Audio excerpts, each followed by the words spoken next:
রোজা ভাঙলে আমার দিকে 1 মাসের খাবার একদমই ফিতে নিয়ে যেতে পারবেন।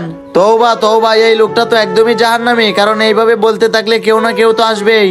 রোজা ভাঙলেই পুরো রমজান মাসের খাবার একদমই ফি। বাবা, আমরা প্রতিদিনই খেজুর আর পানি দিয়ে রোজা রাখি, কবে আমাদের জন্য খাবার নিয়ে আসবা?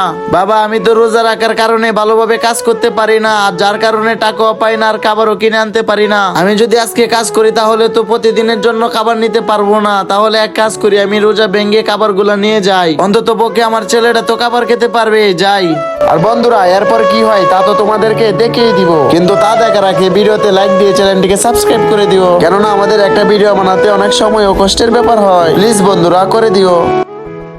ভাই, এই পানির বোতল আমাকে দাও, আমি রোজা ভেঙে ফেলবো। তুমি কি মন থেকে রোজা ভেঙে ফেলবে? হ ভাই, দিয়ে দাও, আমি সত্যিই ভেঙে ফেলবো। আরে ভাই, এটা কি করতেছো তুমি? সামান্য খাবারের জন্য আল্লাহকে নারাজ করবা? ভাই, এত কিছু বলতে পারবো না, আমাকে দাও, রোজা ভেঙে ফেলি। আরে ভাই, আমি তো কারো রোজাই ভাঙানোর জন্য আসিনি, আমি তো দেখতে এসেছি কে বেশি অসহায়, অভাবের জন্য কিছু খেতে পারে না, তাকে এগুলা দেওয়ার জন্য এসেছি। এই নাও, তুমি এগুলা নিয়ে নাও। আর আমি জানি আপনি মনে হয় টাকার জন্য কিছু কিনতে পারেন না, তার জন্য আমি এগুলা দিয়ে দিলাম। শুক্রিয়া ভাই সাহেব, কোনো সমস্যা নাই। তবে একটা কথা সবসময় মনে রাখবা, যতই তোমার অভাব অনটন থাকুক না কেন, তুমি কখনোই রোজা ছাড়বা না, কারণ রোজা আল্লাহর জন্য, কোনো মানুষের জন্য না।